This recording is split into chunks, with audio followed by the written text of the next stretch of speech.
going to do something today that I've never done before, never thought to do before. I'm going to use my Instant Pot, which I've had for quite a while, but I never thought to do this. I need some red sauce, marinara. Actually, I'm going to make a pizza sauce, more of a pizza sauce rather than a pasta sauce. And I wanted to use my sun oven, but because of the smoke here in California, and clouds and fog, I live near the ocean, so fog rolls in. I haven't been able to use my sun oven, so I'm going to use my Instant Pot today. Normally I would cook it on the stove for quite a while, like people typically do when they make a marinara. But according to my Instant Pot, I can make a sauce in 10 minutes. Sounds like a deal to me. So let's make this pasta sauce. I've got some Cento brand San Marzano tomatoes, and I have some Cento brand tomato paste that I've already loosened the top and the bottom, and hopefully I can shake that out. It's going. Got 2 cans of tomato paste in there. This looks hopeful. I've never seen this before with a pull ring to remove the lid. It works easily enough.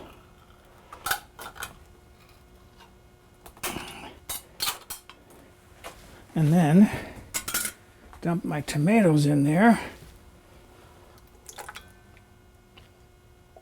I've got 2 cans of this as well. Okay, so there's my second can of tomatoes.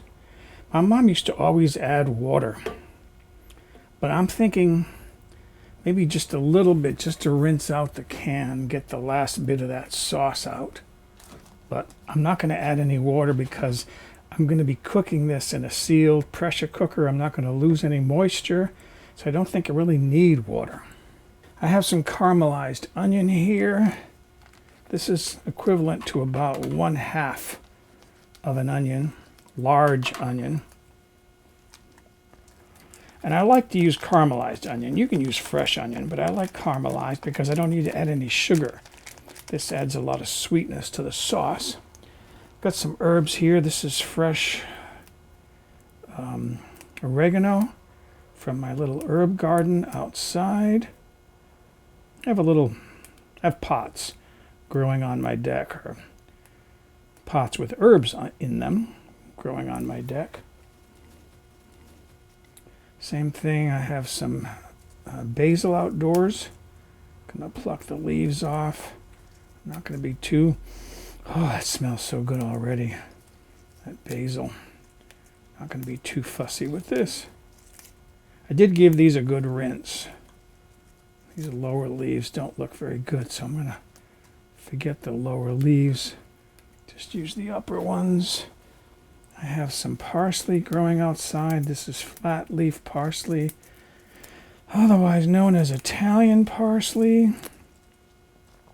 Now normally what I would do is I would put all these ingredients in my blender and puree them all together and then cook them. That's what I learned in an Italian cooking course that I took.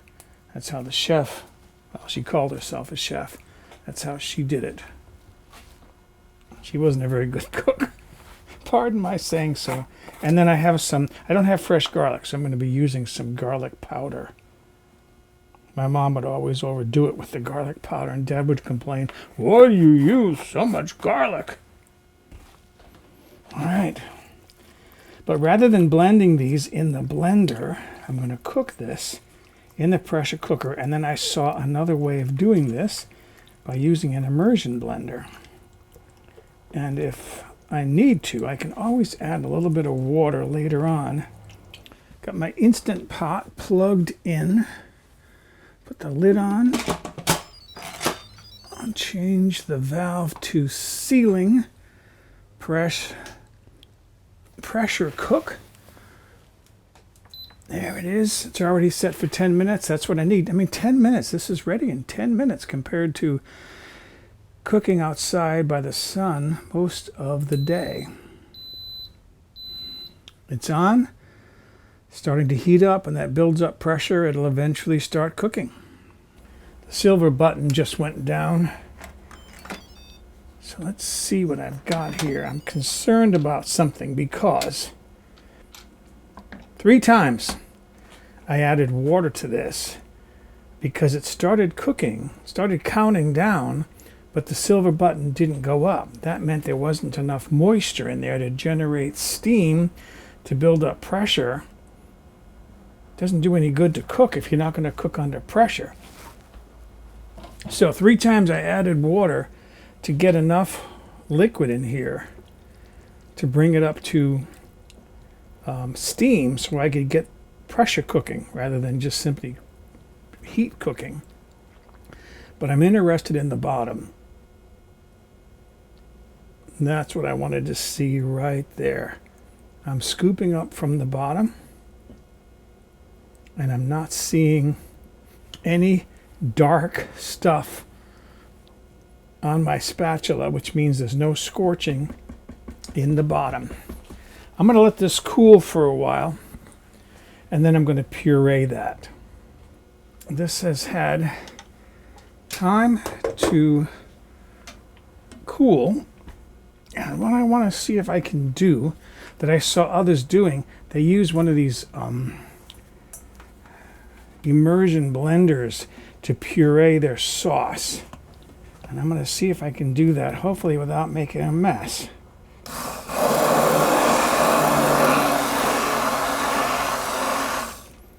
Low speed is good.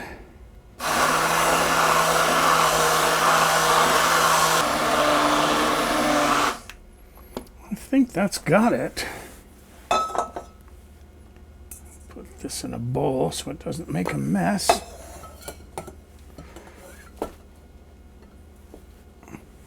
Okay, I got my red handle tasting spoon out. I know this is going to need some salt, so I didn't put any salt in it.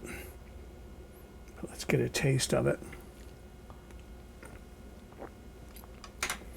Definitely needs some salt. Do I want to salt this now or later? I think I'm going to salt it now.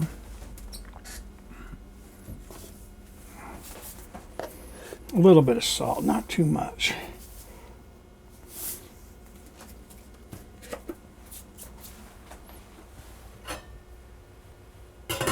Get my spatula out, turn that in, and it'll give me also a chance to make sure that I got all the solids. I don't see any of those tomatoes in there. All right. Red handle tasting spoon. It's already been in my mouth once. I'm not going to put it back in the pot.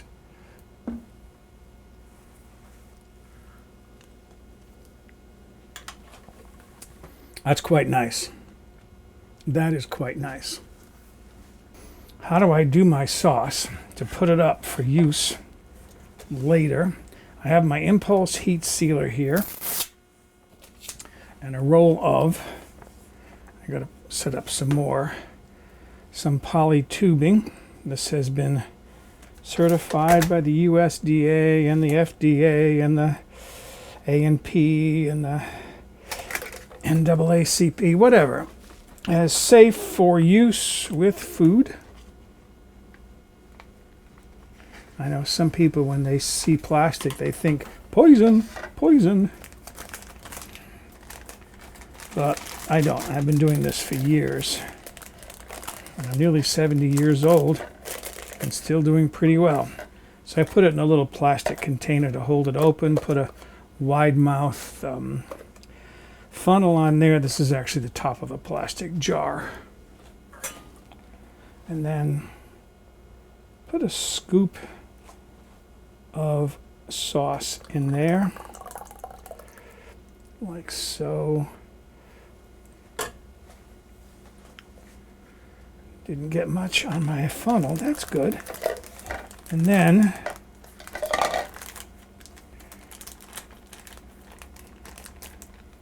place it on my heat sealer, slide it up to get as much air out of there as possible, and then seal it. And there's a little packet of sauce. Set that aside because it's still quite hot. Not too hot to handle, obviously. But it's going to have to cool before I put it in the freezer. And let me explain to you what I'm doing all this for. There's a dish that I love to make. It's my comfort food. One of my comfort foods is my mom's American chop suey, which isn't Chinese, although it sounds like it might be. It's a New England name for a macaroni and beef ragu dish. Some people call it skitty and beef, some call it goulash. In New England, we called it American chop suey. It's elbow macaroni, sauce, beef, ground beef, some caramelized onion, all mixed together. I ate a lot of that when I was a kid. And another thing that I want to do that goes back even further, my grandpa used to make something. He was from Italy. Both my grandparents on my mother's side were from Italy. He made something he called it pasta fagioli. Others call it pasta fagioli, pasta e fagioli. It's pasta and bean soup. I make mine a little bit different, a little healthier than my grandfather made it. And I use a little bit of, it's a soup base with like a vegetable stock, or it could be chicken stock. And then a little bit of tomato sauce. This ragu, not ragu, this is marinara for flavor. I also like to make linguine with clam sauce. And I put just a little bit of marinara in it to bring the flavors together. I love linguine with clam sauce. Well, I like most Italian food. And I'm going to use this also for pizza when I feel like having some pizza. All right, I got several of these to use up this whole pot. We'll see how many portions I get out of this to put in the freezer. So there they are.